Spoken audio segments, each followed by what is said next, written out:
We have some updates for you regarding that American aid worker, Kayla Mueller. She was kidnapped, if you recall, by jihadis in August 2013. Before we get to those updates, I want to play you a video clip. This was Kayla when she was being held in captivity, forced to give a statement. I am in solidarity with the Syrian people. I reject the brutality and killing that the Syrian authorities are committing against the Syrian people. And Nick, if you recall, she left Turkey, went into Syria, visiting that Doctors Without Borders base. She was only there for, just a short period of time. The assertion was that a spy actually saw her and contacted ISIS. The Doctors Without Borders hospital was in Aleppo. A spy alerted the local militants to her presence. She was ultimately kidnapped and sold into sexual slavery. We have an account of what happened to her. That was forthcoming following her death. But al-Baghdadi himself was actually responsible for raping her and taking her as a wife. This is what this story is about. The wife of that senior Islamic leader, she's now facing charges with the U.S. federal prosecutors for her involvement. Now, her name is Sayyaf. She's the wife of al-Baghdadi, one of them. She says that he owned Mueller, and during the time of captivity, which was in the safe home, Mueller was persistently raped, beaten. She was ultimately murdered.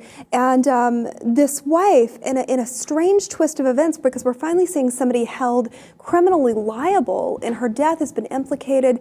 The assertion is that she was in charge of the slaves. We don't know much about her other than her name, obviously Sayyaf.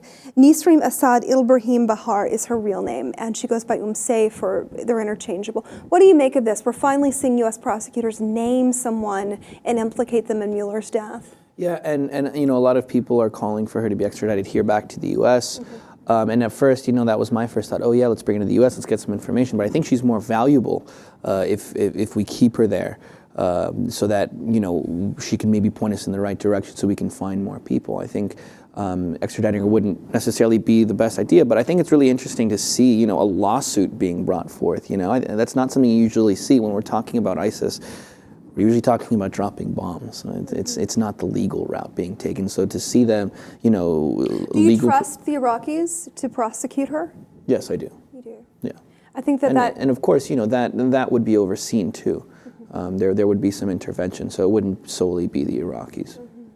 Well, I think that's an interesting point that you make, that the U.S. Federal prosecutors that are involved in this case, they decided to say, look, Al-Sayyaf is staying in Iraq.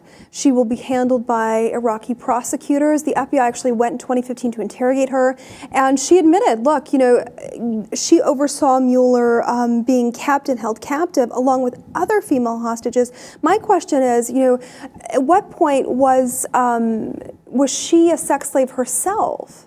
And understanding that how she came about to even know al-Baghdadi, much less be one of his main wives, if you will. Well, it's sad no matter who we're talking about. What choices let did alone, she have? Her culpability factor. That's Jesus. I mean, it's sad whoever we're talking about, but let alone an aid worker who doesn't have to be there, who went out of their way to help the Syrian people. It's just heartbreaking. It's disgusting. This young aid worker, 25, then turning 26 years old, Kayla Mueller, ultimately held captive by that ISIS ringleader al-Baghdadi. It looks like his wife will be facing criminal charges for her involvement in that case.